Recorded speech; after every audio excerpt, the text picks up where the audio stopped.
residing abroad. National Broadcaster DBS continues its quest to highlight and celebrate the achievements of Dominicans. We will discuss the highs and lows, the challenges and successes.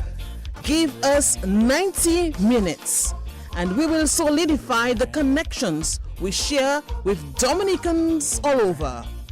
Anu celebrate achievement Dominice Tuolate. Connecting the dots. Tune in this Saturday, 9:30 a.m. to 11 a.m. Come join us as we weave a tapestry and strengthen our connections. ASU Radio DBS.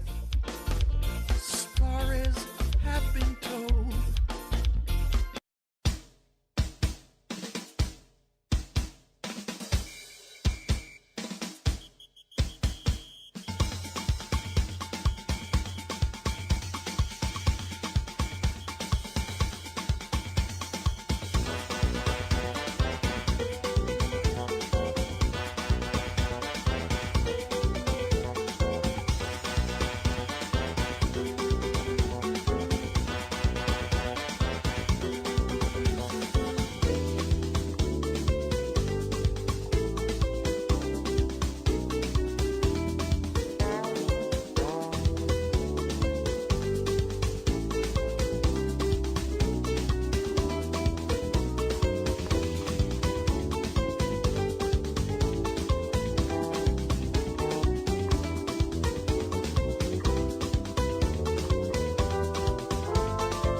Again, we say welcome. I did not see any correspondence indicating that electricity will be interrupted in my area. So I am really hoping that it will stay like that. In fact, Nigel, let me say good morning to you and welcome. How are you doing? But as I'm saying this, Nigel, someone is just sending me a message saying, oops, the lights go. How are you doing, Nigel? Knock, knock, knock, knock, knock. Good morning, my dear. How are you doing? Rising. Hey, good morning, good morning. Dominic, good morning to you. Good morning Nigel. to everybody in the Commonwealth and on the planet. It's a beautiful day as always in Dominica. Nigel, I love my people, I love my country, I love Dominic. Good morning. I was asking you, Nigel, if the solar panels ready. You remember these solar panels you packed for me, last week? I'm still waiting on it, Nigel, because I really need it. You haven't got them yet? Boy, I tell you, the people on the port, the problem is the guys on the port, they kind of slow sometimes. Good morning to all the port workers. Please get that cleared so everyone can have solar panels. Yes. So electricity can flow, Yeah, let's try something, because I have a fan there and the fan not fanning. Yeah. So let's show, that kind of a heat wave. So like a fan. Yeah, that heat wave in the Commonwealth is like a maltet heat wave. Yes. Well, go take a river bath, man. You'll be all right. Go by the river, get some mango, chill, you'll be good. Yes, sir. So how you doing, Nigel? I am doing good, my dear. I am wonderful. It's another blessed Saturday, so I am happy to be here as always and connect once more, All right. So I think it's best to connect lights, Nigel. Well, that's a good idea. Yes. Connect the lights. Connecting the lights. Yes, connecting the lights instead of the dots. Yes. Yeah. So, Nigel, I got your memo. We have a guest. And we're going to change things around. That's what you were saying. Explain to me, teacher. She's right here. And unfortunately, she had a pre-schedule, so she has to leave at 10:35. And therefore, we have to jump into a discussion early this morning, so and then you and I going to do all our chit chat after she leaves. Okay. So we're going to jump right into it. Okay, so I understand that. You understand that part of it. Yes, we'll have to live with that. When we parliament, there are times when you have to change the script. Flip the script. Let's go with it for today. Because if you give us a chance, we're talking for the whole day. Yeah, I know. But let's just say hi to all those already on Facebook, those listening on radio, those viewing, everybody. The family will hail you up big time later. But it's nice to have you. Of course. And we'll big up all of them later on. But good morning to all our CTD family members. Yes, as always, happy to have you. Michael Pecker, Libla, good morning to you. Yes, he's always locked on and always reminding me that he's Okay, I always know locked Pecker every from childhood days. Yes, yes, yes. And all the others who Little always Street logged one. on. You know, Okay. Liz and all the rest of the A family. lot You of know, come people, to I our tell unit. you, A lot, a Terry lot, a lot Bino of is people. on. You know, yes. Yes. Yes, Kofi told me that, he's ready. Yeah, Bernard yes, he Terrell, is, a he lot is, of he people, is, yes. Nigel. A lot of people. Yeah, As man. always, yes, yes. Let me say Alvin hi Thomas is to. late this morning, but good He's morning to late. him. Detention. He's late, detention for it. Yes, Yes. detention for it. But we'll move on with him, you know? Yeah, So good morning to you, my dear, again, and good morning to everybody. We have a guest this morning, and it's nice to have Dr. Kymora Scotland with us this morning. Yes, yes. And it's a pleasure to have you. Even more so, you know, by Ibona? Because where she is located right now, it's like 6:30 in the morning. Hey. Yes, you know, so being in California where she is, which is, 3 hours behind and everything else. So she woke up at 5:30 to look pretty for us. She's always pretty anyway. But she woke up at 5:30 to get everything organized and to be here. Good morning to you, Dr. Kymora Scotland. Thank you so much for joining Connecting the Dots. Good morning, good morning. Thanks for inviting me. Well, it is our pleasure. Last night, Nigel, I was doing my research on the guest. And at some point, I got kind of exhausted. Well, not in a bad way. Let me say that quickly, not in a bad way. Because to find out who Dr. Kymora Scotland is to be prepared to read a lot. And as well, to understand how this Dominican beauty followed her dreams and continues to excel in her chosen field. So it's really a pleasure to have you on, Dr. Scotland. Thank you so much. Did I get the first name correctly? You did, yes. Okay. Yes. I said for Y, so I wasn't too sure. Yes, Kymora. Okay, Kymora, a pleasure to have you on. Nigel, I tell you, there's something about Dominica and the people more so that speaks about the desire to succeed. So when I learned that Dr. Scotland completed studies in neurology and also developed interest in how do you say it? Endourology. I became even more, Nigel, I'm excited, sort of, convinced as well that there is something about Moon Dominic that speaks volumes about who we are as a people. And I really love this. I mean, throughout the program since 2020, we have had a lot of people, we have brought to the fore a lot of what Dominicans are doing right in Dominica and overseas. And it's nice, to bring on a guest who is excelling in her field. But Mokapali, but that's what they're for. Yes, sir.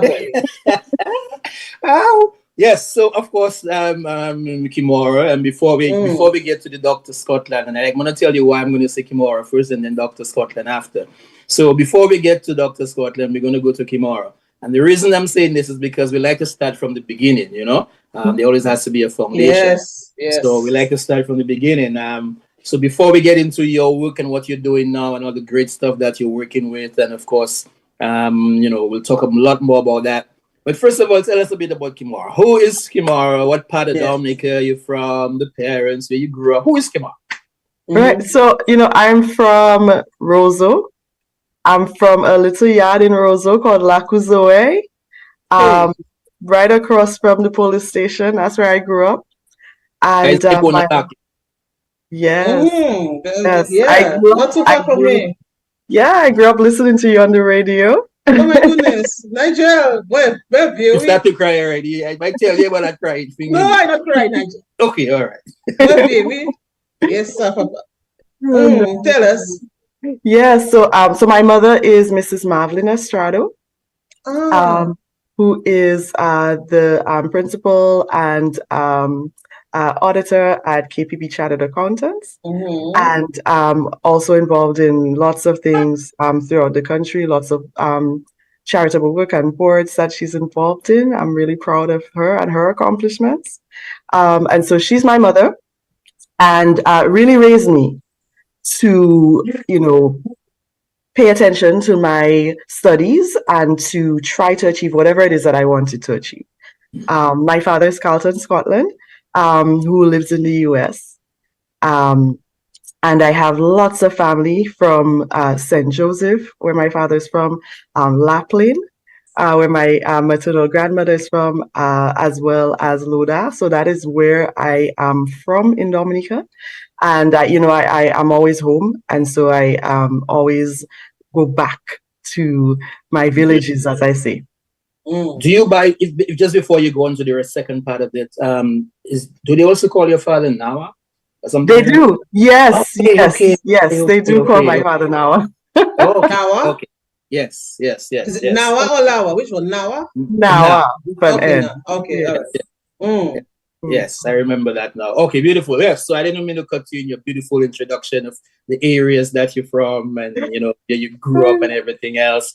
So a little bit about the early childhood school. Did you go to which Sure. preschool? I went to preschool. Okay, loved my time at preschool with the social center. And then I went to St. Martin's School.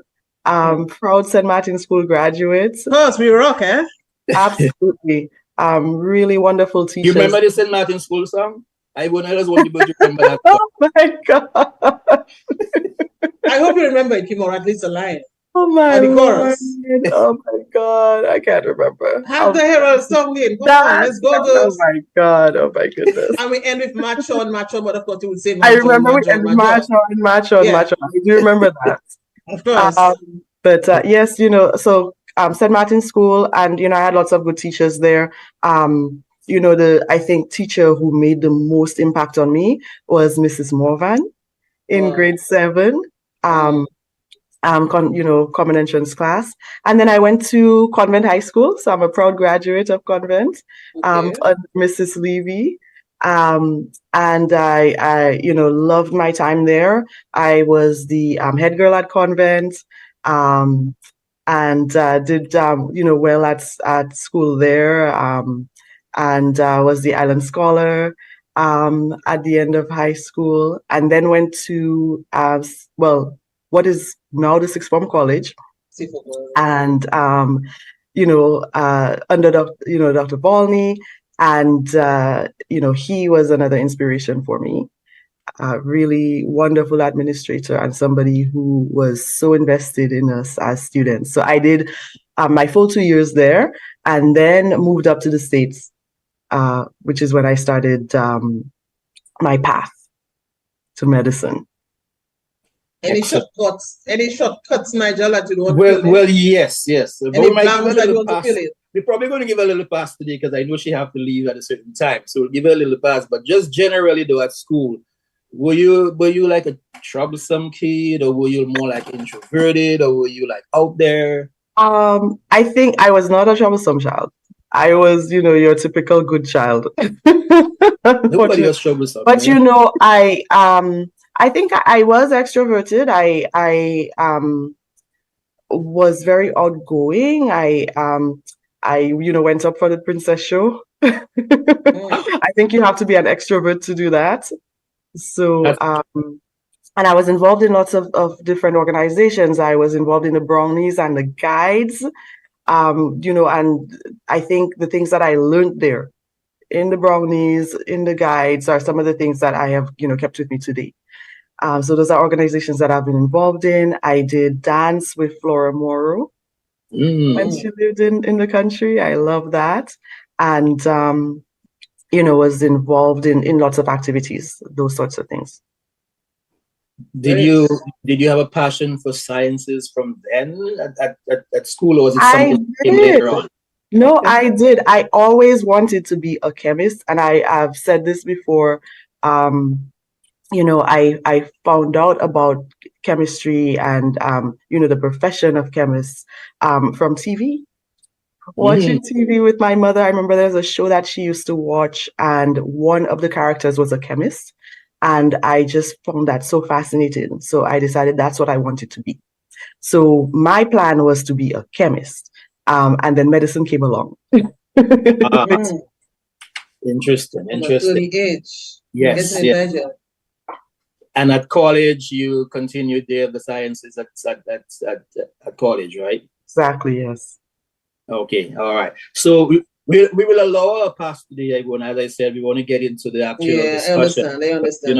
Yes, you understand. Yeah, we won't find out about all the other things that she did. By the way, what kind of music you grew up on when you were in Dominica? Was it Bouillon music? Was it Cadas? Bouillon music. I mean, I love Cadas now, but I grew up on Bouillon music with, WCK.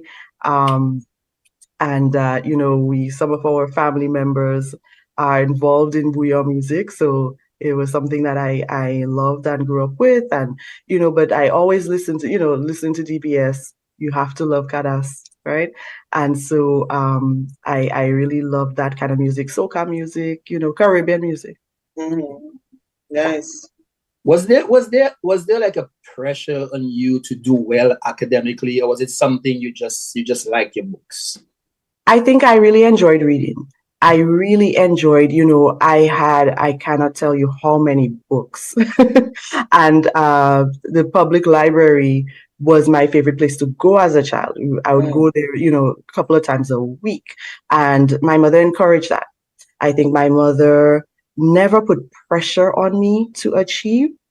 She just encouraged me to do well. And I learned from her because I remember as a little child, my mother was going to work. As I said, she's an accountant and worked with KPB, then Coopers and Lybrand at the time, and was going to school herself, okay, to get her qualifications to be an auditor with CGA. And so I saw her working hard to achieve the things that she wanted. And that just seemed to me as the way to go. That's what you did. Okay, so it never was a question for me of you want to achieve something. That is what you have to do. You have to work hard. It's a good thing you say that. I love this. It's a good thing you say that because Marvin just posted on Facebook, "My beautiful daughter, I'm proud of you." If you didn't say that, then you're in trouble too. Hey, Marvin, good morning to you, my dear. It's always a pleasure to have you connected. Your people in Nigeria, your people, yes, yeah. My peoples do. Yeah, man. Good people. So Kymora, I know everyone has lots of questions to ask you on urology and endourology and what you're doing now and kidney stone and all that kind of stuff. But when you got into the US and you went into started following that path in terms of medicine, when you left Dominica, was that the intention? So when I left Dominica, I was still thinking I wanted to be a chemist, but I had spent some time working at the hospital as a volunteer. So I spent some summers, working as what they used to call candy stripers. So I spent some summers. Yes, candy stripers. Liz, good morning to you. Yes. There was a program, at the hospital during the summers where you could volunteer. And so I did that. And I really enjoyed, spending time with patients and taking care of patients and learning about how to take care of patients. And then I will say that I had what I think is a formative experience. One of my really close friends, when I was in college, became very ill and passed away.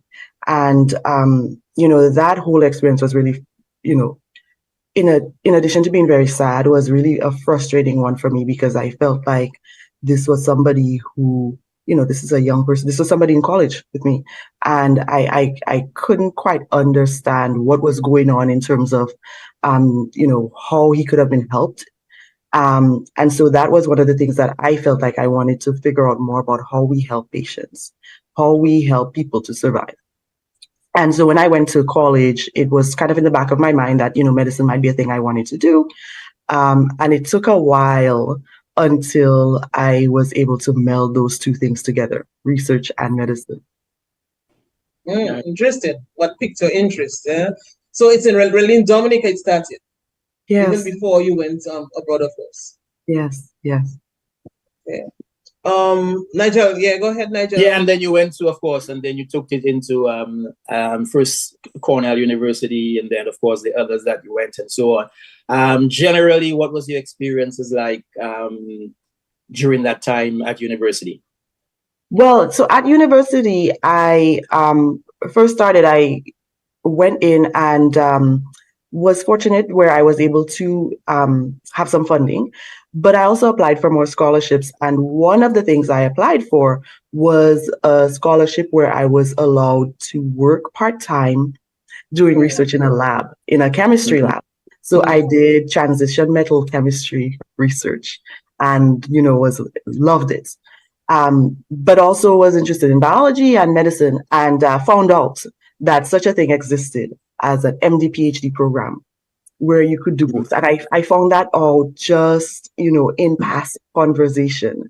So if you, for the people listening, if you learn nothing from me, have conversations with people because you never know where they will end up. And so I found out that this existed, that you could do both things. And so that's why I applied to medical school and graduate school at the same time. And so I ended up at Cornell. And then once I realized that I wanted to pursue medicine, it made sense to me to go into biomedical research. Despite the fact that I love chemistry, I thought, somewhere along the line, I'll get back to chemistry. Let me do biomedical research because that makes more sense in terms of what I want to do and with the patient care. So that's how I got into that. And then I did the program at Cornell University. Was really blessed to work with some excellent people. I got really good training and was able to then accomplished some things there, got some scholarships and some funding there to do what I thought was really interesting work, and was able to then parlay that into a residency in urology once I realized that urology was the thing I was interested in. Wonderful. And we're going to get to urology now. But just very quickly, as a Dominican with an accent, as a Black person at Cornell University, were there any experiences that you're like, wow, this is different? Well, yes. I mean, I think once you move out of Dominica, then to everybody outside of Dominica, you are something different. And so even, obviously, as a Black woman in those spaces, I think at the time and maybe even still now, I was an anomaly. And so what but for me, that was something that I just got used to, right? I got used to, even in Dominica, you're doing well, and so only a few people can do really well, right? And so if you're one of the few people that do really well, you already see that you just have to continue to be in that little small group and you do what you need to do. And so then you get to the US and same thing, right? You're in that small group and you do what you need to do. And then so you get to somewhere like Cornell and you're one of a handful of people who look like you and certainly the only person who talks like you. But you have to have confidence in yourself. And so that's what I did. I knew what I wanted to achieve. I knew that I could achieve it, right? I had really good training. I had a really good foundation from Dominica. I have always told people that I am where I am today because of the educational system in Dominica at the time. Okay. And so I just held on to that. And I will say that I had a lot of support at Cornell, and there were many people who were, very happy to help us to achieve the things that we wanted to. So, all in all, Cornell was an excellent experience for me. Wonderful, so it was like smooth sailing for you, no challenges, no hurdles that you had to cross. No, I wouldn't say that, but I think in hindsight, I did have some challenges. That you always will have people who question, okay? But so I'll tell you a story, and that's not actually a Cornell story. But when I first went to the US, I finished my bachelor's at Hunter College in New York. But when I first went to the US, I went to another institution. And I spent one semester there and left. And while I was there, I had a lot of assumptions made about me. Okay, so I was taking a biology course and I was doing really well. And so the professor felt that it was imperative that he pull me aside one day and ask me about my background, because he was just so surprised at the fact that I was holding my own and I was doing better than some of his students, his words, because apparently I was not his student. Huh? I was in his class, but I was not his student. That sort of thing. I realized that you have to continue to do what you can do to get to the goals that you want to accomplish. And there will be people along the way who will question that. Okay. Trying to get to medical school, I had, we get advisors, we get guidance. I guess in high school, they're called guidance counselors, but really in undergrad, they're called advisors, who, because of the institution I was at, didn't really see me as being somebody who was going to be a doctor. Okay. Yeah. I'm walking in there as a junior with a 4.0 in chemistry. And this man is telling me that I should try to be, a physician assistant.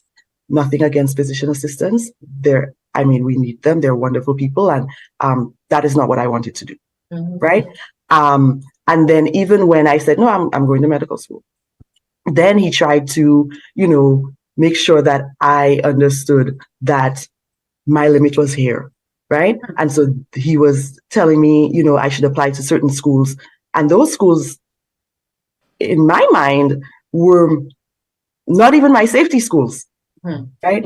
But I was fortunate to have a professor in chemistry and a mentor in chemistry who were, very well versed in who got into med school and what kind of qualifications you needed, and were encouraging me to, reach for the stars and to apply for the schools that they felt would be better for me. So, I think will always come up against these people who, for whatever reason, decide that you do not belong in the situation that they find you.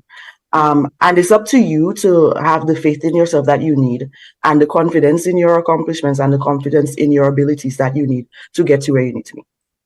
Beautiful, beautiful. I like that. Yes, that's the Dominican spirit in there. Oh yes. Don't mess with us Dominicans. But that's aside. But before we go any further, let me say good morning to some people who say they have to tell you good morning. So Gloria Augustus, good morning to you. Jessica, good morning. The judge. Ma Rosetta, good listening up. Miss Maudrey, that whole crew in the yard. Good morning to you.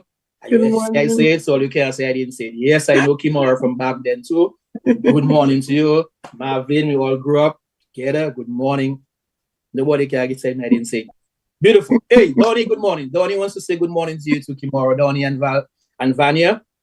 Good morning. Dr. So good morning to you.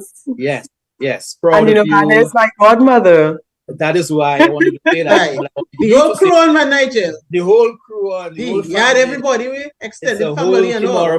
Yes, it's Kymora connecting the dots this morning. Yes. See what happened? And then somebody else want to say that with such a beautiful smile, you must succeed. It's not the smile alone, but good morning for your beautiful smile. Terry Olivachi Marie, you're back on again. Beautiful. I love to have that. Ophelia, tell me, Nigel, them have my name making joke. And she made me come off my Zoom. I have to run back. Hey. Terry, good morning to you, my dearest. I hope everything is going beautiful for you. And yes, okay, so back to you. Good morning. That's my crew from, so I used to live at Coptall. So that's my crew. That is your crew. That is your crew. That is your crew. And by the way, Daddy now says good morning too. He says good morning, my baby. Everybody on, man. What? Yes, Daddy on, Mommy on. He said good morning, my baby. Proud of you and all the rest of it. Maria Henry, we are also proud of her. Such a lovely, humble young lady. Endless love to Kymora from Coptall Massive. Or it look like I just have to leave the show for you and don't say anything. She take over the show. Right? What beauty and brains and everything. Nice there. Yes. Wow. Yes, what a beautiful combination. Muriel Stutz and Alvin Thomas is back now. Oh, Alvin, you got a detention earlier, but you were late. But good morning to you. Good morning. I gave him a detention. Yes, I'm gonna give you a detention. She says she's giving SMA boys detention. Yes. Once you want. So, Kymora, now let's get into you are not you decided to pursue a path in the field of urology. Just generally for those who may not have a general idea, what is urology? Yes. So urology is a surgical subspecialty. So we are surgeons who take care of the genitourinary system. So that's the urinary system as well as the genital system. And what that incorporates, a lot of people will say, oh, so you take care of urine. Yes, but we take care of all of the organs involved. So we take care of the kidneys, we take care of the bladder, we take care of the prostate, testicles, and so we will take care of anything from people with cancer, so bladder cancer, kidney cancer, prostate cancer, all the way down to children with what we call congenital anomalies. So a lot of times when children are born, with what we call, congenital issues, they tend to end up being in the urinary system. So there's something with the bladder and the way it was formed, for instance. So we will take care of those children, and we'll do very simple, surgeries also, like circumcisions. So we'll go everywhere from kids all the way up to adults. We will do female incontinence surgery. We will do infertility surgeries. We will do kidney stone surgeries. We will take care of people with enlarged prostates. We will take care of, people with, like I said, all types of cancers as well, but we'll do reconstructive surgery. So it's a really small field, but we do a lot. And so I fell in love with urology because of the research that I was doing in graduate school. So when I went into graduate school, I thought that what I wanted to do was to take care of patients with cancer. And so I chose labs where I could do cancer research. And I ended up in a prostate cancer lab. And it just so happened that, obviously I had an excellent boss who was very supportive, but it also happened that she, who was the chair of the department, which is another thing. So I try to align myself with women who have achieved things. She had a lot of urology residents who would come and spend a year in her lab to do research. I had never heard of urology before. But these guys, and I say guys because urology is a field that is mostly men. It's in the last, I would say, 10 or so years that we've had more and more women joining the field. But it was mostly men at the time. And they were great guys. And I thought, this idea that you have of a surgeons and surgeons being, obnoxious people, and I didn't see that in them. So I started shadowing them and realized that it's just got so much breadth to the field. And at the time I realized that I was more of a surgeon because I love working with my hands. And so urology just seemed like a perfect fit for me. Wow. It's interesting to find out what your clinical practice focuses on. And I was doing my research as well. And I realized, from the research, that it's more of a male, dominated area. And so I clapped when I realized that's what you're involved in. But is that true still, though? It is. It is. In terms of the male dominance. I will tell you that in the US, they are so proud of the fact that as of last year, I think 10% of urologists are women. And they're proud of that. Okay? Because it used to be 2%. And so it's a male dominated field. So so to answer your earlier question, I always find myself in these positions where I'm one of a few. And so at this point, these things just roll over my back, right? But so it's a field that I fell in love with, and I didn't see a lot of women in that field. So I sort of went in there with the expectation that, we'll figure it out. And I've loved it. It's really something that I enjoy. And, I thought I was going to go into cancer, and I thought I was going to do cancer surgeries in urology. It turns out that I ended up falling in love with minimally invasive surgery. So that's, doing very, very small surgeries, not, large incisions, doing the same thing that you can do with a really large open surgery using small equipment. So I love that. And I love taking care of patients who didn't necessarily have cancer, patients with stones and patients with enlarged prostates, because one of the things that I realize is that, quality of life issues are important.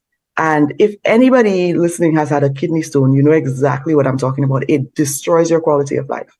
And so it was very fulfilling for me to work with those patients, because you go in there, you operate on that person, and you bring them from having pain that is just excruciating to being able to go back to work. Wow, I'm Nigel. I'm looking at Dr. Scotland. She's smiling about her job. You can see she's excited about it. Nigel. Oh yes, there's a passion. And so I'm thinking as well. So urology, and you think of urine, and she's smiling about this. And it takes me back to when we had Dr. Maximus Vigilant, Nigel. Remember when he talked about his love for mosquitoes and what he's involved in? Yeah. So I'm just tying this, and it sounds stupid. But what is a common urology problem? What are the red flags in urology, Dr. Scotland? So I will say that the most common issues in urology are the things that I deal with. So benign prostate hyperplasia, which is where you have men, as they get older, their prostates get larger. And that's a problem actually that we have a lot in Dominica. So I spent some time volunteering at home, and I cannot tell you how many patients I saw with this issue. what can happen as the prostate gets larger and larger is that people have difficulty urinating. And it's a real problem. It prevents people from being able to work. It keeps people in pain, that sort of thing. So that is something that we can deal with. There's surgery that we can do to manage that. And then kidney stones. Kidney stones are really, really common in the US. More than 10% of people have kidney stones, which is a lot when you think of how many people live there. And, they cause a lot of pain. People who've had kidney stones will tell you that it can be, they'll tell you it's worse than childbirth, that sort of thing. And so these are really common issues that people experience. And then prostate cancer.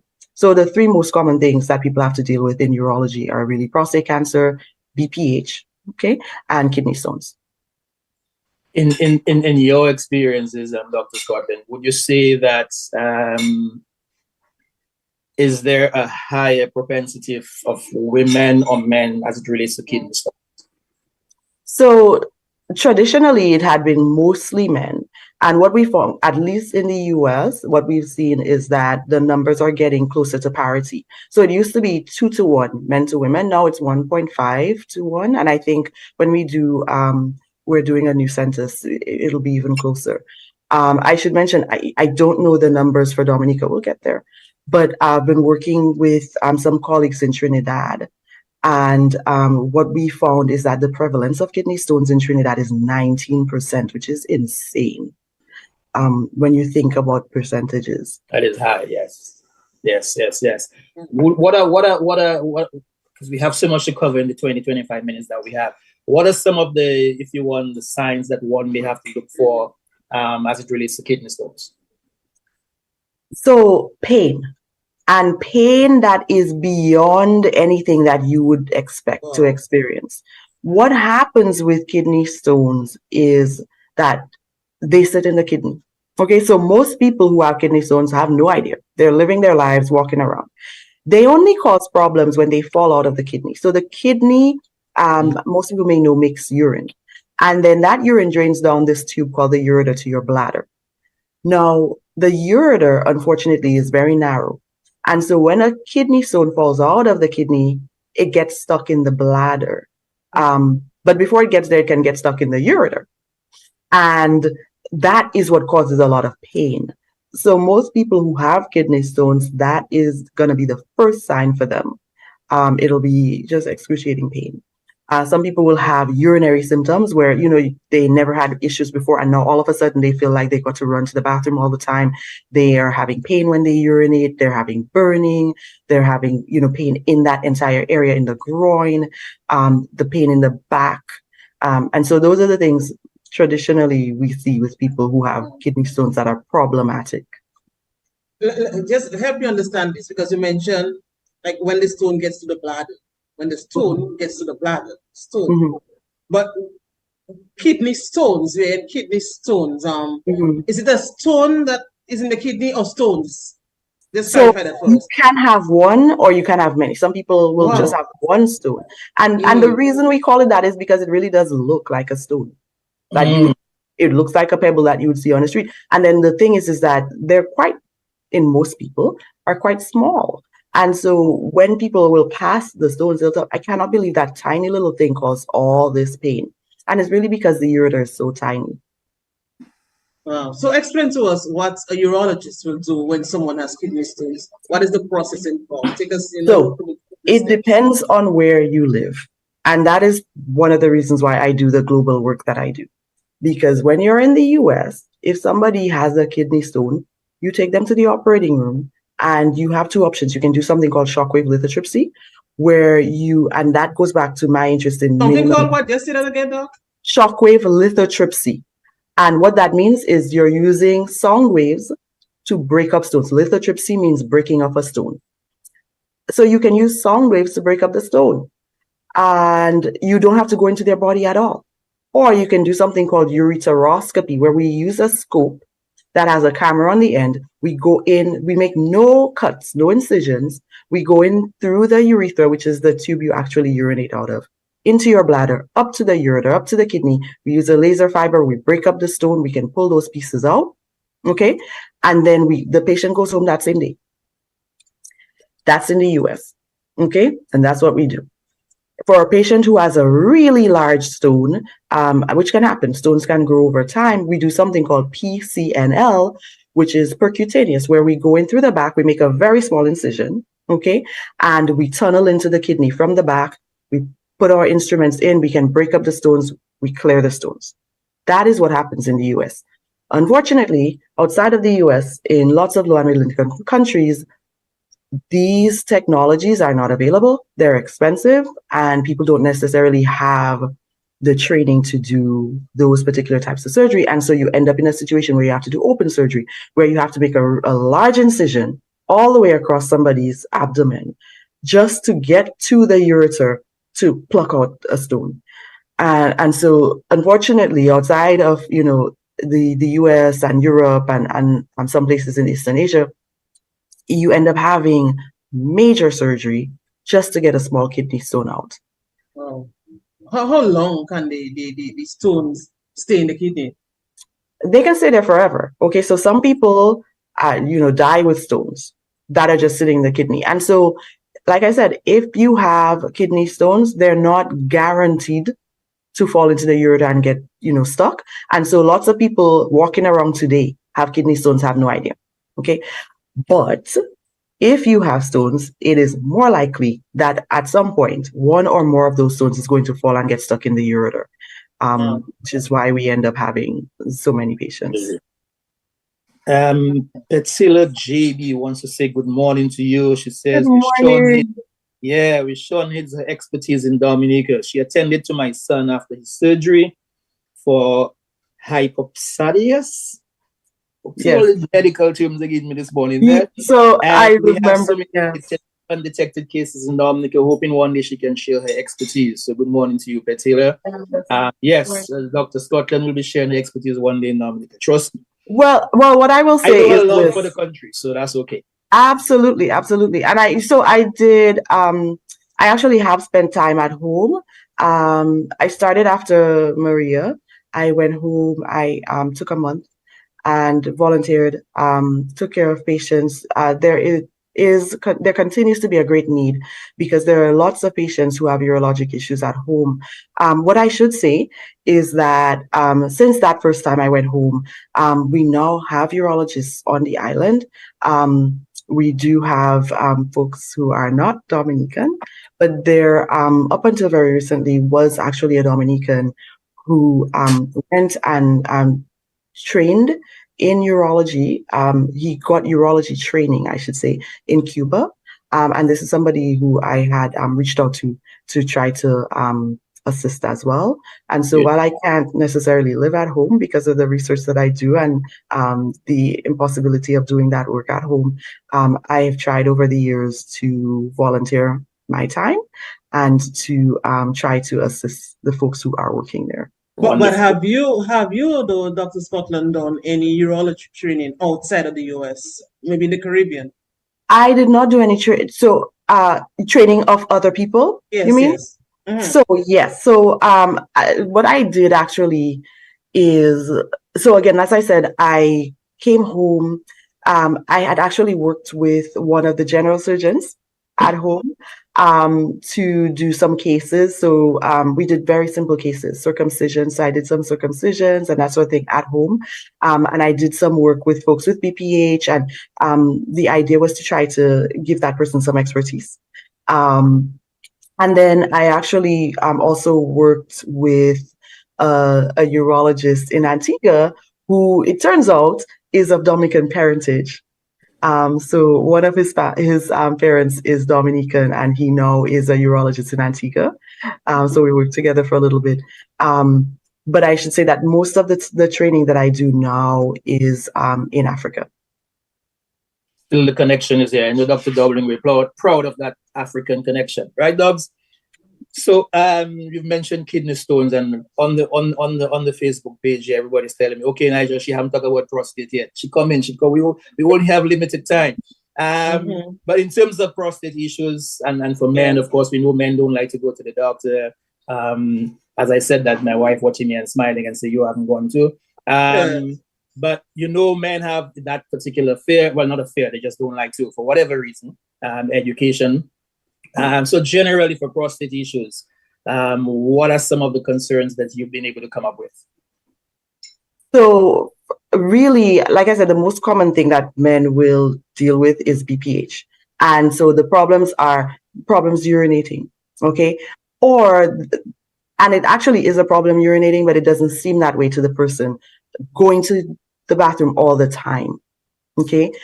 Getting up at night, sometimes people will get up 2, 3, 4, 5, 6 times at night to urinate. Oh. And they think that just means they're urinating a lot. The problem is that you're not emptying your bladder. And so you urinate a little bit, you go back to bed, and your bladder says, no, I'm still full. And so you end up waking up multiple times at night. So that's called nocturia, and it's something that men will experience quite a bit. Some people will not be able to empty their bladder properly during the day. And so they go into retention. And that's an issue that I dealt with a lot at home. When I did spend time, most of the patients that I worked with were dealing with retention. And so we had to work with them to place catheters or to place what we call suprapubic catheters in their bladders to drain their bladders because they could not do it on their own anymore. So, and similar to the kidney stone, some of the signs that I guess men should look for. So just those things that I mentioned. If you find that you start to have a much slower stream than you used to, if you find that you're going to the bathroom all the time, that you go to the bathroom and you don't feel like you're emptying, 5 minutes later, you feel like you have to go back. If you're waking up, multiple times at night to empty your bladder, and as soon as you go back to sleep, you're up again. Those are things to be concerned about. And then some people will, because what happens is it's a slow process. And so some people will not even realize that that's going on. And what you may find is that you start to have a lot of infections, a lot of urinary tract infections where you didn't used to have them before. That happens sometimes because you are not emptying your bladder, urine is sitting in your bladder, bacteria gets in there, and then you get these urinary tract infections. So if you find that you're having lots of infections, I tell my patients, men generally shouldn't have urinary tract infections.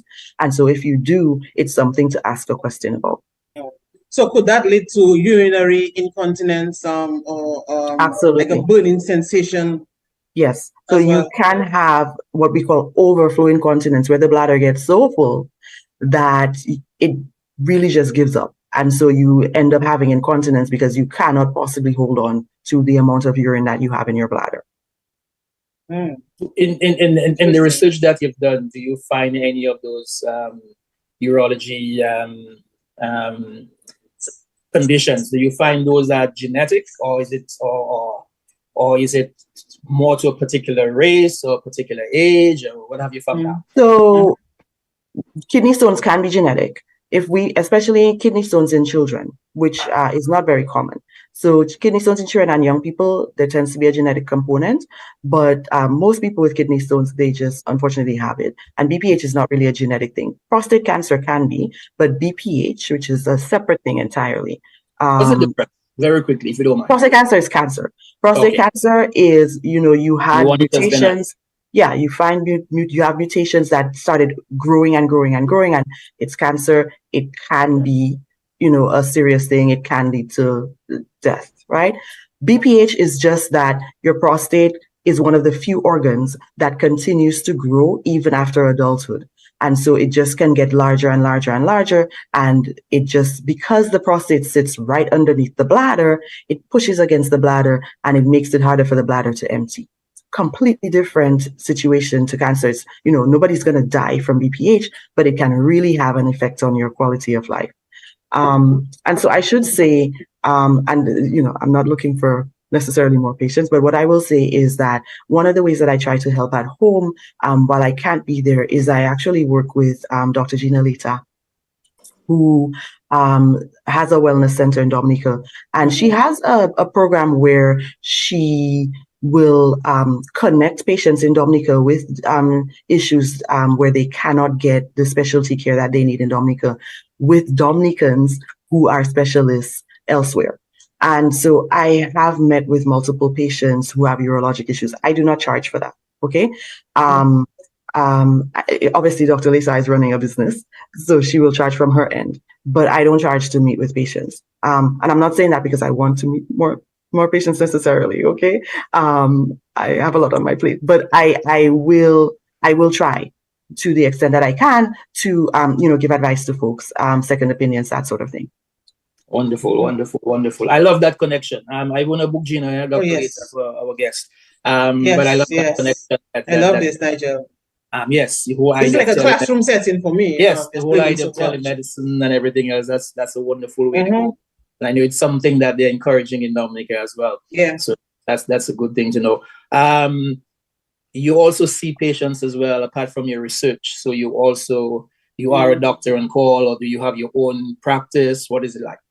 Right. So I do see patients. I do operate.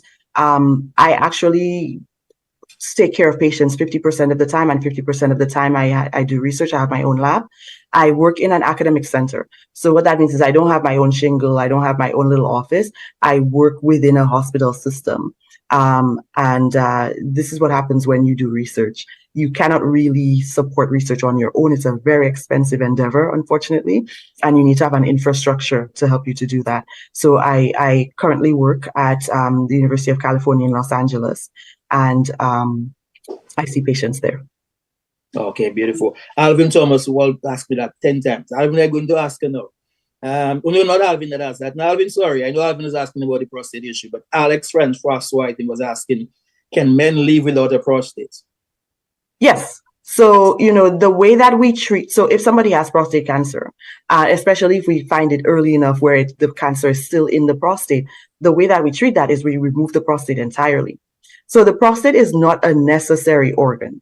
Okay.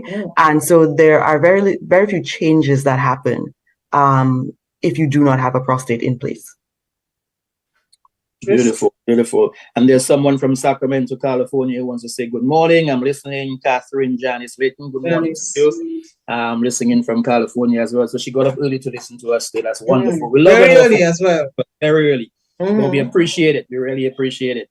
I know kind of running out of time very soon. You got to leave. In terms of general advice for people with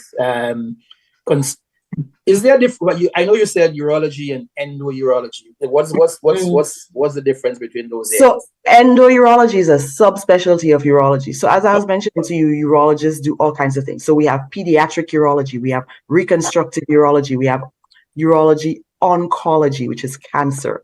We have female pelvic medicine and reconstructive surgery, where we take care of issues that women deal with, largely issues around bladder dysfunction and incontinence. We have andrology, which is infertility, right, procedures, and we also have endourology. Endourology is, as I said, minimally invasive surgery. So where we do very small surgeries.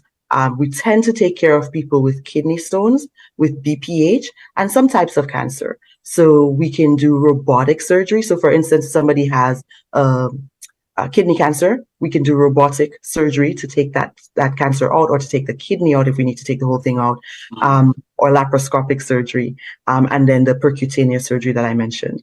So I am an endourologist. Excellent. Man, I'm telling you, I feel proud of my people. Nigel, yes. Oh yes, I am myself. Oh yes. So for men, you might probably say prostate and probably kidney stone might be the bigger issue. For women, what might be the most common urologic conditions that you see, or that they have? Kidney stones, and I see lots of women. Kidney stones and recurrent urinary tract infections, and then certain issues with urinating. So a lot of women will have incontinence for various reasons. The most common type of incontinence is stress incontinence. And so lots of women, especially women who have children and who have vaginal birth, will at some point have stress incontinence. So that is actually something that we can do something about, and we can operate on that. Now, I don't tend to do those surgeries. The female pelvic medicine folks do those surgeries, but I do tend to see a lot of patients with recurrent urinary tract infections, because a lot of times they're associated with kidney stones, or they're associated with things that I manage. What about your work in Africa? What's going on in that? So that is one of the joys of my life. So what I do there is, so because of the work that I did, like I said, starting in Dominica, one of the things that I realized is that, you can continue to go to a country or to a city, wherever, and, operate for a week, 2 weeks, a month if you're lucky, right? But then if you continue to just go like this, you only help the people who happen to be there when you go. And so one of the things that I wanted to do is to have what I call sustainable work. So I want to train people to do the procedures that I know how to do so that they can do it when I'm not there. And so I actually, we started out working in Benin, okay, which is in West Africa. And what I train people on is PCNL. So that's the surgery where people have really large stones, and we're trying to avoid big surgeries for them by having a small incision. So I train PCNL. And so what we do is we started out working with people in person. So we'd go for a week, train one person, and we would do, 4 cases a day for a week straight, teach them how to do that one procedure. And then what happened is during the pandemic, obviously we couldn't travel. And it was really frustrating for us because I felt like, there was work that still needs to be done. So we found ways to do that. So, and this is technology that didn't exist 10, 15 years ago, but now we have technology where I can see and hear what they're doing in their operating room. They can hear me when I talk to them. And then we're using computers either through glasses or through GoPros and setups that we have where I can show them exactly what I want them to do. So for instance, I'm not just, on the phone telling them, okay, I want you to put the needle there. I want you to make the incision there. I can actually draw on my screen and they will see in their glasses exactly where I want them to go, exactly what I want them to do. And so we've been doing that work. And so we worked with some urologists. Now, these are urologists. They just don't have these endourologic skills. Okay. We worked with them first in Benin. So we got them the equipment that they needed, and then we got them the training. And these people are now independently working on their own. They don't need me anymore. So then I moved to Malawi, and now I'm working with some folks in Malawi who now are also independently working. All right. And they just contact me on WhatsApp now. There's, and we just talk about cases. Oh, I'm doing this case next week. What do you think? What should be my approach? That kind of thing. So now we're moving on to, we're going to be working in Senegal. Interesting. But so that's the work that we're doing. Okay. But literature shows, though, I just want, because you mentioned Benin and Africa. So literature shows that a large percentage of the population in Africa, they lack access to affordable surgical care. Right. Did you see that in your practice now? Absolutely. And that's why we're doing it. In Malawi, even more so, so much of the population does not have access. They do not even have the ability to get to, the hospitals where there's advanced care. And so what we want to do is to give, that training that the urologists need and help them, support them with the equipment that they need so that they can make this widely available in the public sector. So I don't work with anybody in their private office. Okay, I work within the public sector to make sure that people who cannot afford, are the ones who are getting, this help. Because, these kinds of things can really, it's not just when I say affect quality of life, I'm talking about people are not able to work. And if you cannot work, you cannot feed your family. Excellent. Dr. Scotland, I know we're going to be winding down shortly because of course, your mom wants to tell you your brother Aaron is listening, so make sure you say hi. Oh my goodness. Okay, my brother's in Amsterdam. And he's listening. So you see, I wouldn't see the connection we have this morning. Yes, which is beautiful. We love that connection. We are really connected. Yes, I love that. As we kind of wind down, because I know you got to go, in terms of just general information that you probably would want to share. But Nigel, even if we go on to that, though, and I know that's an important part of it, but I think that you received a grant recently by a care foundation. I can't recall. So, Doctor, you could tell us about this quickly? Oh, yes. So I think you're talking about the Urology Care Foundation. So I did receive a grant so this is for work that I do within the US. And so, people think it's the US and it's a rich country, but, there's a lot of people who don't get access to good care. People who look like me. And so one of my partners, her name is Dana Scott. So Scott and Scotland, she's actually a she's a urologist who works on her own. She has her own office. Okay, so she's not within an academic institution, but we work with these folks. So I spend a few days a month working within the county system, which is patients who do not have insurance and who are, not able to access the kind of care that I have at UCLA necessarily. And so I see these patients. And so what we do is we do screenings. But we call them screenings, but they're really educational centers. So we have 4 a year, and they're on various aspects of urology. So prostate cancer, female incontinence, kidney stones, and erectile dysfunction. Okay, and so we have these events where we will bring patients in from the community. So we work in South Central Los Angeles, and we will bring them in. We'll educate people on these specific issues. And, the people who are coming to us are people who have these problems. So people who are concerned about prostate cancer, we're educating them on the signs, symptoms, that sort of thing. We will do a screening for prostate cancer there, and then we will put them in contact with their primary care doctors to make sure that they follow up and see other urologists, not necessarily us, because we don't have that bandwidth, but we just want to bring people in. So, for instance, incontinence, a lot of women just accept incontinence and think it's something that they have to deal with. And that's not the case. There's surgical procedures that we can do. There are non-surgical things we can do. And so what we found is that when we bring people in and we explain to them about the different types of incontinence and tell them about the kinds of things that we can do to manage that, it's just a light bulb, right, went off. And they can now follow up with their primary care doctor, and they're, empowered now to bring that up to their primary care doctor. Because what happens with these quality of life issues is people don't even mention it to their doctor. They just think it's something they have to manage on their own. And so now that they know that this is something that has, potentially a treatment, then they can move forward with that. Nigel, I apologize for interrupting your question. Give me a attention, no, because I know she got my question before you. That's okay. That's okay. I know. I like that. But you had a very interesting question. I know she has to run and she has to go. And I don't want her other guests waiting for the other meeting that she has to attend to. So just generally, as we wrap up, Dr. Scotland, of course, I know you're pretty. By the way, those of you at the China Friendship Hospital, please connect with Dr. Scotland. We have telemedicine. Let's make it work. Yeah. Beautiful. That's just my shameless plug. In the meantime, you can go to Dr. later, my other shameless plug. She connects with Dr. Scotland. Urologist concerns. Overall, general information, advice, final words you want to share with our people. So, what I would say is that urinary issues. You don't want to leave because you see how beautiful this discussion is. I know. I really wish. But I know you got to go. Stay long. No, I have to. Yeah, I have to go. General. But I really wish I could stay longer. I think in general, I want people to understand that urinary issues are not something that we should just ignore. Okay. And so once you start noticing that there's a difference in how you're able to urinate, or if you're having lots of infections, you're waking up lots at night, you're having pain, with urination, those are things that you should follow up on.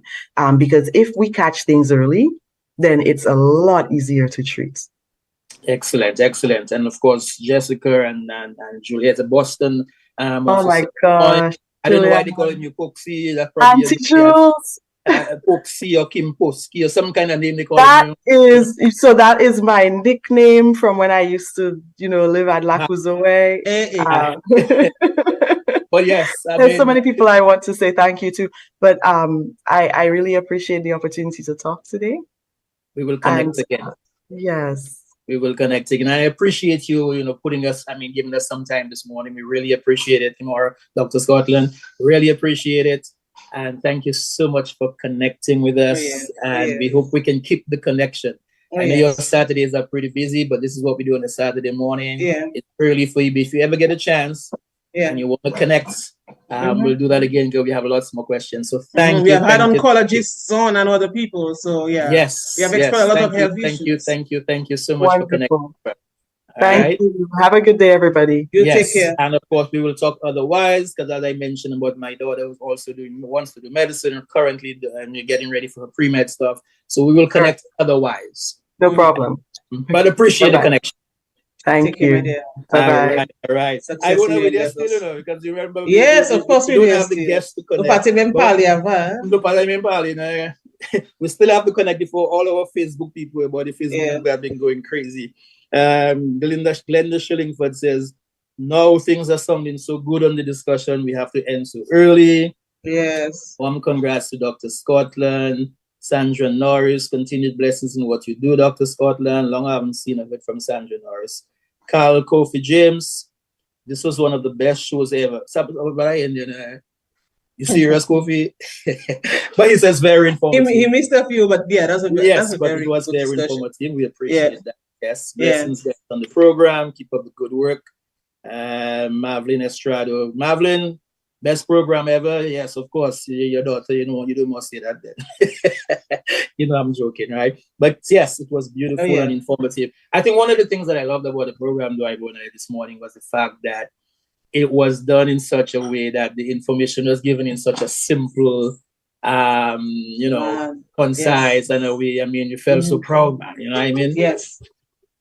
So proud to have our Dominican people excelling that the way they do. Yes. I love how Dr. Scotland broke down, because I mean, when you talk about urology, and when I was in marriage, I saw endourology and so many technical terms. I was like, oh my goodness, what am I going to say on a program like that? And then she broke it down for us to understand. Yes. And I mean, really all the writings that she's done, all the books she's published and everything else. So for those of you, please go back and check on her writings and all the work that she's doing, all the great research that she's doing right now. And she continues to do, So make sure we connect on that. Yes, we will bring her back on. I tell you, there's something about Dominicans, when they make up their mind, they excel, Oh yes.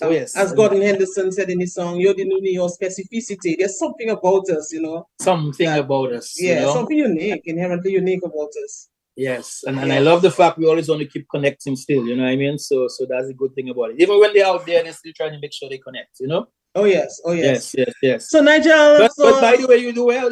I mean, our favorite company haven't left you in the dark yet. No, so. I'm still standing. You're still standing? I'm still standing, yes. Like but TK, last night, I had my fair share yesterday afternoon, Nigel, up until the night. So, I mean, come on, man. Who does that? Nigel, in times like these, I have to get my vehicle and, put on the AC and go somewhere. Just keep driving and burning gas. All sorts, anyway. Yes, sir. But so far, so good. So fast. So what's up with you, Nigel? Are you setting up for the carnival? I am good. Yes, my carnival is coming up soon. Good morning to you, Marlon, Riverland Mass, and of course, Ace and Company is going to be here, Triple K and the rest of them. So it's going to be a great mass. I think Riverland Mass, which is Elka, has been doing this for quite a while. And this year they're celebrating the 20th anniversary. So it's going to be big in terms of being on the road. So those of you who are here in Miami, those of you who are planning to come, make sure you are those on the 7th, I think, the Friday, because the weekend is a big thing. In fact, the 7th is a Saturday, Nigel. I know that well. The 7th is a Saturday. So right, so it's going to be on the 6th, I think. Then it's going to be the Friday. Take a day off, man, Nigel. Tell me early. Yeah, but yes. You have to come up on the Thursday, so you can be there the Thursday. So the 6th is a big jam. At Lalo's, there's a big jam there on the 6th. It's one big Dominican jam, so there's nowhere else you can go. If you want to hear anything Dominican and be part of the Dominican, you have to be at that particular event, right? You can start getting your tickets and stuff like that. So, Marlon, good morning to you. Elka, good morning to you. Great things. Keep doing what you guys do and putting it together. And then, of course, you always have the parade and stuff like that. The next day, parade is going to be on the Sunday. And Juve, of course, you can't miss Juve. You know what? Oh, I'm probably going to have to do is connecting the dots from Juve, man. Man, it's going to be rough. That's right thing, man. Yes. You never know where I'll be here myself. Yes. We'll do that from Juve. We'll do that from Juve. We'll do the thing from Juve. That's a good idea. But just go easy, Nigel. Go easy. Go easy. If we can take us Dominicans when we, the vibes there, the vibes rolling. Let's take us. I know that too well. Well, how are you doing otherwise? I know there's some congratulations to the top performers in yes, Nigel. We really have to congratulate them. Yes. Nigel, I mean, I'm trying to remember her name. I think it's Mindy Libla of the St. John's Academy. St. John's Academy. 13 ones. Nigel, do the math. 13 ones. I think 5 2s and a 3. Yeah, I think this is like about 18 or so subjects. I mean, who does that? I mean, 18 subjects. Yes, yes. And to excel at those, to get 15 I used to think, there was a time I used to think those. that's too much. Like when a student would pass maybe 12, I used to think that's too much. But for a lot of students, what I realized, it's a challenge. And they can do it. They like it. It's not no extra pressure. So they go ahead and they do it. Which is the good thing. As long as there's no extra pressure, which is a good thing. I mean, at some point when back then you used to do 6, 7 subjects and people used to say, wow. Yes. Now you do 12 and 14 and 16 and 17. How many of your kids going to be doing? How many of your daughters doing? My daughter, wow. And well, the very, very first one would have maybe done about 8, 9. Okay. And then the other one did about 8, 9 as well. Okay. And I think Chelsea did about the same thing. All right. But to pass 10, I don't know. Because in my days, I never liked math. You know that. I was never a math student. So math was a deterrent for me. So I could never go above, choosing 8 subjects. No way. Not back in the day. Maybe now. But let me encourage all, students to do well, to take this as something that, you can be proud of. Yes. If you can do it, go ahead. Go ahead and do it. Yes. Go ahead and do it. Definitely. So congratulations to all of them. Congratulations to all of them from all the different schools. I know they've been picking them up, whether it's from PHL Secondary, Casa Bruce, all the rest of the schools that's done well. Of course, High School, get grammar school, SMA, I guess would have, Yes, Convent and all the other schools. I hope, you guys use that as motivation. Sure. But big up as well, Nigel. Big up as well to the parents, the principals, the staff, the teachers, supporters, all of those who contribute. Oh yes, because they play a great part in making sure that happens as well, in terms of them students doing what they have to do, Yeah, definitely. How has the first week of school been for you? Survive it? Everything? Oh yes. I'm going well so far. Like when school closes in July, the next day you want school to open again. Right. Because the fridge is every time open the fridge and anyway. So yeah, I'm happy it's back, back to school. So I only have one daughter in school now. Well, kind of. So one will graduate from college next month, next month. Wonderful. So one is still, at high school. So yeah, I'm going with the flow, Nigel. Go with the flow. I guess by now, none of them trying to worry about your new uniform again and your new shoe. All that pass. After all that trouble to get the new shoe for school now, it's like whatever. Man, I tell you, Nigel. But and them trying to worry about how their hair looking now anymore. No. First day of school, you have to make sure those plaits well. Yes. Ribbons, put ribbons and them trying to home. But I miss those days. Going to shop. But now, this time around, it was nothing like that. Going to shop for school shoes and Do those girls still like to have their ribbons and their nice plaits and so on? But girls like that. I'm trend and wear ribbons again. No way, not mine. Not the last one. No ribbons for me, mommy. Ribbons at high school is like, oh my goodness. I mean, you're joking, man. Ribbons and ponytails and side combs and ring combs. Nah. That used to look so nice when they flatten the hair. I tell you, I used to take pleasure doing this, man. And your ribbon looking well, nice ribbon on there, looking beautiful. Yes. And then you take a scissors and you trim the end sort of, and you make like a V. So the ribbon will not run off into the material that it's made. But those days are past. But a lot of parents still enjoy it, so enjoy it, because let me tell you something, it goes by quickly. It does. Before you know it, I mean, I see my last one there, getting ready for the next phase in the next school already, and I'm like, what happened there, Like, all them years just passed by very quickly. Yes, Nigel, I tell you. And then all the projects, all the various projects them kids have to do now, all this, sometimes I feel like I said, them teachers send me back to school, man. But I miss that. I mean, so many projects I would do, Nigel, like a solar system, like so many things, parents, so I really miss that. So enjoy it, parents. Yeah. But one of the good things I found that I found is like when you're doing the projects with them kids, you actually either relearning or learning new stuff that you had forgotten. You know what I mean? Yes. So that's the beautiful thing about doing this project. Yeah, and parents get more excited sometimes, than the children themselves. Yes. Yes, the parents get more excited. Yes. Glenda shilling for this telling us ribbon students don't even know the beauty of those Nah, things. students don't use ribbons again.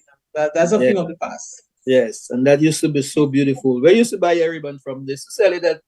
They used to have them Glenda's. There's a place called Glenda's. Glenda's Variety. Glenda's Beauty, right? Yes. Glenda's Variety. Glenda's, buy ribbons from there. Yeah, that store gone to Glenda's. Yes. I remember that store. Yeah, Glenda's Variety. Glenda's Variety or something like that. And you remember socks, Nigel? Like, well, the girls would know that well because you would wear your socks, and if the elastic would have worn out, you'd have to put a rubber band in it. You remember back those days? Or a piece of elastic. Oh boy. School days were so happy days. Oh yes. The rubber bands to hold up the socks. Yes. I think there was also, was it Madesh, and then there was another store you'd get your ribbons from. Yes. Valentine's. So yes, you go to Ask the Fans. Yes. Oh, Ask the Fans was the a lot of places you can just get the ribbons. Yes, you get your ribbons there, your side combs, your ponytail. If you were in convent, you try to have the blue and white ponytail so it match your uniform. Yes, my goodness, I bought so many of these things. I bought so many of these things. And then in St. Martin's School was the same thing, right? Yes. Yeah. Those used to have your ponytails to your blue and white ponytails, and the St. Martin's School had what? They had dresses, pleated dress, skirt and blouse. What was the uniform? So we had the white. How do you call the top, the blue part? Is that Kymora or something? I try to remember. But anyway, so we had the white shirt on there, and pretty plaits with the belts in the waist. I remember that so well. Your socks, right? And your socks, yes, right up. That's yes. And the dress, the top, the dress, the uniform self had to be like knee length or past your knees. It should not be above the knee. So we had rules. Yes, and that's when you have to make sure the rubber bands are there. And in between, during the day, if it fall along, you have to try and get to tie it. You have to tie it. Yeah. Yes. And of course, your recess used to be in your little brown paper bag. Oh yes, in a brown paper bag, and sometimes you have to iron the paper bag as well, because that paper bag would have gone through so much, in the past. Sometimes you'd have some butter oil on it, cooking butter on it, and you had to ensure that it looked well, especially on a Monday. Nah, that was abuse, Nigel. No man, Nigel, let's not go back there because I see my mother right in front of me there, and I can't understand that. At least you had a brown paper bag. You didn't have a straw bag. No, my mother never gave me a straw. But for true. Better bring my mother on, man, on the camera. I want to ask her. I know, right?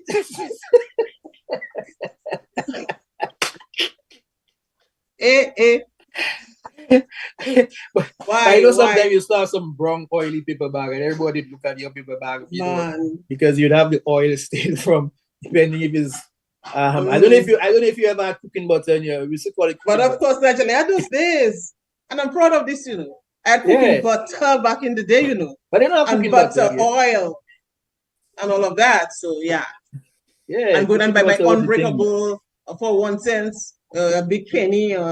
Yes. Those were the days, my friend. Yes, I remember this called thing Bobby socks.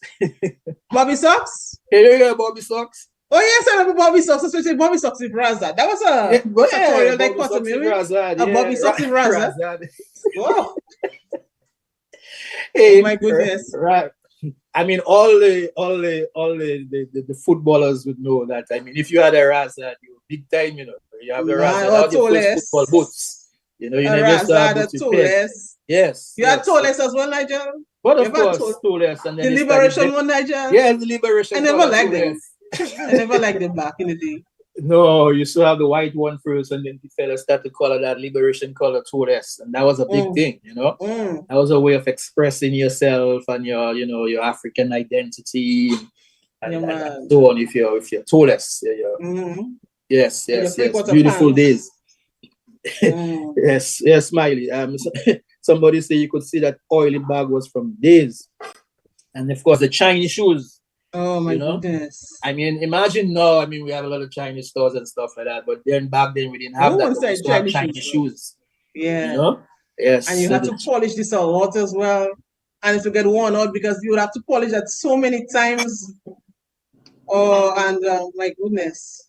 When you think back about yes, Alvin, I remember that. Alvin is telling me, don't forget the dicks and coconut cheese that we used to have at SMA. There was a lady called Miss Marie, Mama Marie, who used to make some beautiful dicks and coconut cheese. And we used to bring that in the class and now and then sneak it in so nobody can see. So you'd continue to have some coconut cheese. what was the lady's name? Mama Marie. Okay, Well, we saw Miss Marie. Some people say Mama Marie. Right. Yes.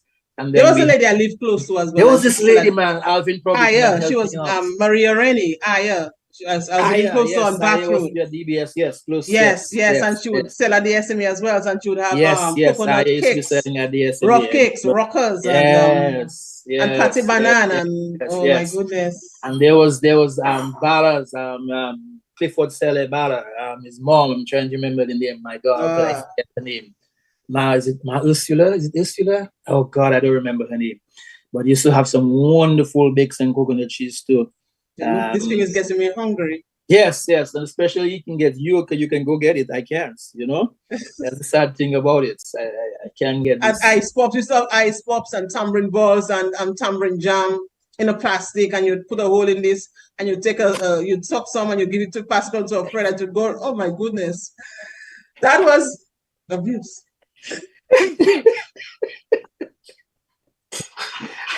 I don't think we knew the effects of sharing back then. It was just, hey, you just wanna taste. You want to taste my ice pop? What yours tasting like? What mine tasting like? What the coconut flavor tasting like, and so on. Oh, mango, grafted mango would make the rounds.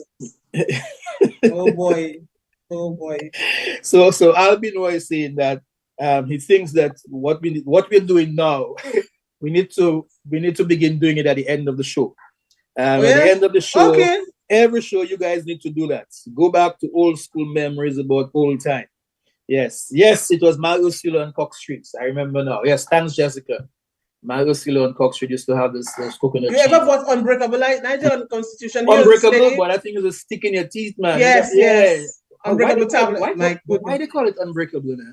I figured, and when I learned, I think there's sugar and what, maybe sugar and water or something like that. I can remember. I can just see the board. I can see her making this and cutting it, and children waiting for this. Oh, but why Unbreakable? I don't know. But that's how the did they come up with Commonwealth. these names, man? The names that they give. That's the Commonwealth. Unbreakable. Yes. Diane says I go now, Nigel. Only making me hungry now. Oh, Mariah Henry saying, yes, I go now. That was my grandmother. She used to make the best cakes ever. Who is saying this? Maria Henry. Ah, okay. Yes. All right. Yes. Okay. Yes. Yeah, man, but those were the days. And again, I was living close to the gardens. So that was my backyard. So I knew things like glue and tamawedis and tamarind. Do they still have tamawedis then? Is that? But of course. Hey, boy, why are you telling me that now? Yes, and monkey tamarind and plum. And oh my goodness. Yes. And you remember the flamboyant trees would have something like what do you call it? Anyways, you call it shack nowadays. Oh yes, shack. You remember that, right? Of course. On the flamboyant tree used to shake that. That was our first thing. Yes. Luga. Yeah. Luga. They still have Luga? Alice says what Luga. Noga or Luga. Maybe Loga, she wants to say. Maybe Loga. Yes. And if it's Loga, well, was that a sticky thing too? Was that a yes. So you had peanut Loga, you had Zaman Loga as well. Well, you know them well, man. But of course, Nigel. So my grandmother used to sell frozen joys, 10 cents for a little piece, just a little frozen piece. I mean, who does that? 10 cents, and I can remember on Sundays. Frozen joys, man. She would go and take a rest, and people would be hitting on the galvanized gate. And Mama Celia, I want a frozen joy. 10 cents. But those were the days, Nigel. those were definitely the days. Somebody was to tell me about Auntie Balls. You remember Auntie Balls across from Convent High School? She had coconut balls that she used to sell. So Andrea, yes, I think I remember that, Like I'm trying, I can't. The name doesn't ring a bell. Yes. But that's but then we used to have, we used to have the red juicy, right? Yes. Shirley biscuit. Do you still have Shirley biscuit? Shirley biscuit. So every Friday, when my mother would get paid, a little, kittens, she Your would mother ensure not that she hearing you. was, Your mother not listening to you. yes, you're right there. She would ensure that she buys us a packet of Shirley biscuits and one Coke. No, that had to share. Well, she had 2 boys and a girl, so that 3 of us, and plus herself and my grandmother. So all that had to share for all of us. 1 Coke in Nigel and Shirley biscuits. Oh my goodness, Nigel, nostalgia. Yes. Especially the Nigel, no Shirley one that biscuit, know man. crazy. Yes. You can share a Coke, or you can share a Coke now. Share a Coke. Share a Coke, that couldn't And happen. Coke was big back in the day, and juicy Oh yes, and oh zip. yes. The red, Remember the zip, red juicy. Nigel? The red juicy was a good thing, and when you sip that red juice, that has a special taste. Yeah. Especially when you go on match. Remember when you used to match? We used to call it match. Oh right? yes, I give you a bun. Yes. So for A independence, milk bun at the end. yes, you get your little juicy and milk bun from Eric's. Yes. Eric's Bakery Gun, right? And butterflap. I remember butterflap as well. Oh, I used yes. to like butterflap. Yes. There's yes. something with the butterflap, maybe the cooking butter in it Is or it cooking whatever. butter in there that to make it butterflap? Yes. Butterflap was just the real thing, Yeah. And 10 cents That bread. used to Remember be the bread good thing. at bakeries before? So I live right next to a bakery. I mean, Nigel, But I you live lived next to in a everything. You live place. next to everything, man. You said. But Nigel, I live in a place that was just it, So I live right next to Clem John and Noble Philip, and we had how many bakeries? We had Pana, and we had other bakeries in the area. So I was on the ideal spot. Remember, that was Queen Mary Street. Yes. So that was a big time place. The Yes. Laku there, Laku Shillingford. Yes, Laku. Yes, definitely. And then you used to have Zip. Zip and Juicy, 2 different things, right? Zip, yes. You remember Zip? Of course, I remember Zip. Oh, okay. I remember Zip. I also remember, as you mentioned Zip, I also remember because we saw the Coca-Cola factory, because that was my backyard, all these places. And then there was a time that the Coca-Cola factory would give out covers for your books, exercise books, or your textbooks. Oh yes, you used to peel those. Especially before school time. So I can see them now. I can just see them now. And that was big for us as children as well. Yes. They used to have this just cover. all the things I remember. You used to win prizes under these covers of the juicy or the Coke. You would peel it and see what you get. Yes, yeah. Yes, to see what's there. Yeah. And those juices had a special flavor, man. Yes, according to Alvin. Yes, Alvin, you're right. When you drink that juicy, the kind of belch that you had there makes you feel good. Big belch. Hotel, that's what I call belch. Yeah. Something like that. Yes, we were just talking about that. You used to peel out the cover and then you would get you get glasses, or you get some gifts for it or something, depending on how many you get, how many you collected. Man, those were some great days. Those were some great days. Those school days and the things that we used to do. Yes. So many things. And unfortunately, I won't have to have a straw bag to read all, but that's okay though. Yes. Mommy will ensure that I have my straw bag going to school. My straw slippers. Do you still wear straw bags now? Do you? No, I don't see them again. Don't see them again. But maybe luckily for me, because that was listen, those straw bags were very strong. He was strong, but at some time they were Freddy now, so the straw will be coming out after several years. So my mother do things, and my mother sit down there watching you, Nigel. Yes, sir, boy. No, man. And they used to have a design on the straw bag. It used to be like a butterfly or a nice flower. Oh, yeah, my mother was good at that, and she could design them as well. So, like, I can remember many nights I would take the needle, would thread the needle for her. And she had raffia as well. So raffia was one of the main ingredients. The main staples of this raffia. What is that?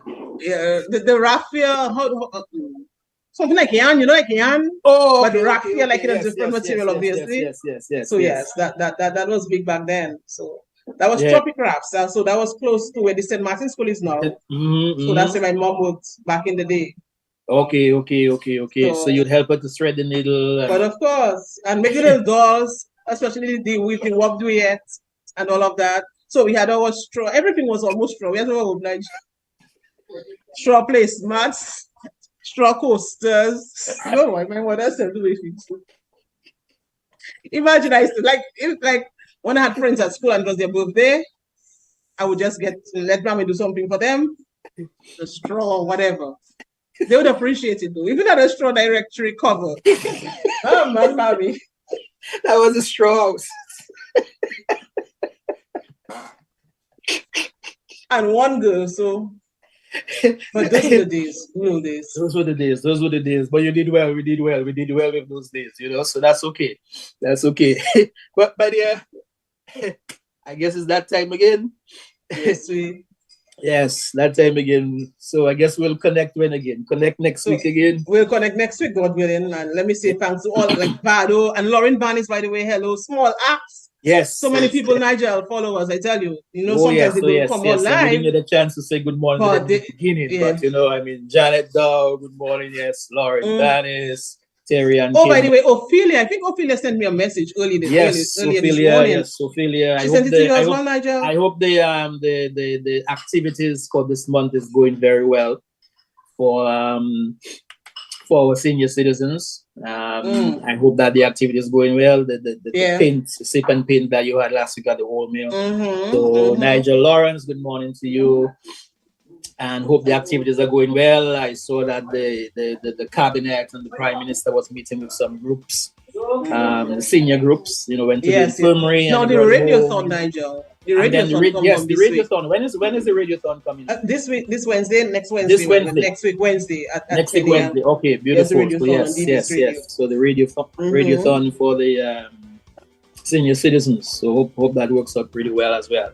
Yes, but my dear, as always, it's a pleasure connecting on the Saturday and making this happen. And continue to enjoy your vacation. Except on a Saturday morning. So appreciate that. We connect again next week. Next week we'll try it again, man. Nigel, all the best. Yes. We should have another interesting guest, by the way. We have a few guests lined up. We just have to get them sorted out. But we have some good ones coming up too. Yes. So yes. We'll make it happen. All right. Nigel, you take care. Dr. Kymora, Scotland. Take care, my dear. Connect next week. All right, all our listeners and our viewers. We'll do it again next week, God willing. Thank you.